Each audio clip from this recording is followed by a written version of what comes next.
যে আসিয়া হত্যার বিচার সে কার্যক্রম 7 দিনের মধ্যে শেষ করার কথা ছিল, তদন্ত শেষ করা ছিল। সেই তদন্ত রিপোর্ট কোথায়?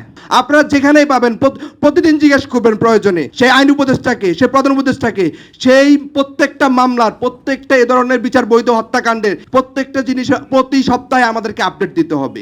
আমার মনে হয় বাংলাদেশের জনগণ কোথাও না কোথাও পুশ না করলে সেটা কাজ হয় না। আমরা বিগত সময়ে বলতে পারতাম যে হলো তৎকালীন দুর্নীতি ছিল মানে আইন বিচারিক প্রক্রিয়া কার্যক্রমে, কিন্তু বর্তমান সময়ে তো কোনো দুর্নীতি কোনো উপদেষ্টা স্বীকার করে না বা কেউ বলছে না যে হলো আজকে আইন মন্ত্রণালয় দুর্নীতিগ্রস্ত, অন্যান্য মন্ত্রণালয় দুর্নীতিগ্রস্ত, কেউ তো সেটা বলছে না। তাহলে কেন সেটার বিচার হচ্ছে না? আমার মনে হয় বাংলাদেশের জনগণ কোথাও না কোথাও পুশ না করলে সেটা কাজ হয় না।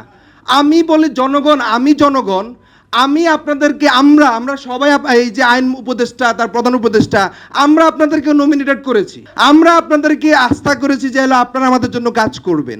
আপনারা আমাদের ট্যাক্সের টাকায়, আমাদের ভ্যাটের টাকায় আপনারা আপনাদের দেশ বিদেশ সফর করেন, আমাদের জন্যই করবেন।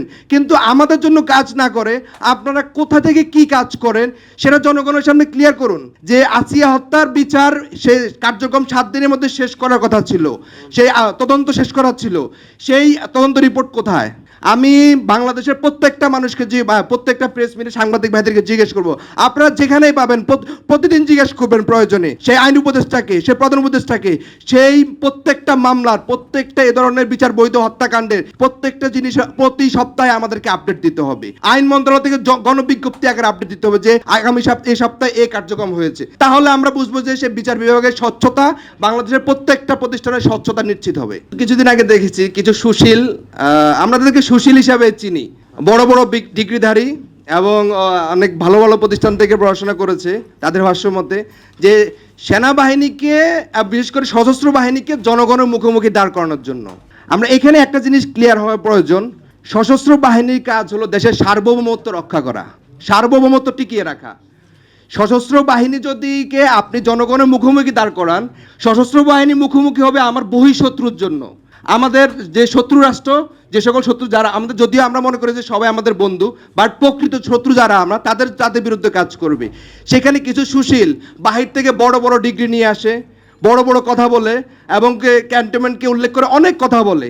আমি এইটুকুই বলবো, এটা ওনার পারিবারিক শিক্ষা হতে পারে অথবা ওনার ব্যক্তিগত শিক্ষা। প্রাতিষ্ঠানিক শিক্ষায় যে সব আসল শিক্ষিত সেটা না। আমরা দেখি যে অনেক বড় বড় ডিগ্রিধারী অনেক অনেক অনেক অকারেন্স করে থাকে। তো সে জায়গা থেকে বলবো, আমাদের জনগণ, আমাদের দেশের সেনাবাহিনী একটি আমাদের আস্থার জায়গা। আমাদের সেনাবাহিনীতে কালপিট থাকবে, আছে। মানুষ হাতের 5টা আঙুল যেমন সমান না, সেনাবাহিনীতেও সে ধরনের কিছু খারাপ লোক থাকতে পারে। আপনারা ওই ব্যক্তিকে মার্ক করেন, ওই ব্যক্তির বিরুদ্ধে কথা বলেন, পুরো একটা বাহিনীর বিরুদ্ধে আপনারা কথা বলতে পারেন না। আপনি সেখানে, আমি যে বা যারা জনগণকে, সেনাবাহিনী এবং জনগণকে মুখোমুখি দাঁড় করানোর চেষ্টা করছে, তাদের উদ্দেশ্যে আমাদের অ্যাসোসিয়েশন পক্ষ থেকে একদম ক্লিয়ার কাট কথা যে আপনি সেখানে স্টপ। আপনি জনগণের পালস বুঝেন না, আপনি জনগণকে সেনাবাহিনীর মুখোমুখি দাঁড় করাচ্ছেন। আগামীকাল যদি সেনাবাহিনী ফেরত চলে যায় তার ব্যারেকে, কালকে যে দেশের আইন শৃঙ্খলার অবনতি হবে সেটার দায় আপনাকে নিতে হবে। আপনি যদি সেই সেনাবাহিনীকে সম্মান করতে না জানেন, যেই সেনাবাহিনী 5 অগাস্টে জনগণের কাতারে দাঁড়িয়ে, জনগণ যেটা চেয়েছে, জনগণ যে জিনিসটা বুঝে, সেই জনগণের পাশে দাঁড়িয়ে সে 5 অগাস্টের বিপ্লব সার্থক করেছে। তাই আমরা বলতে চাই যে আপনি আপনার কোনো হীন উদ্দেশ্য, আপনার বড় বড় ডিগ্রি আপনি দেশের বাইরে রেখে আসেন। বাংলাদেশের জনগণ যেটা চাইবে সেটা এর আগে হয়েছে, বর্তমানে হবে, ভবিষ্যতে হবে।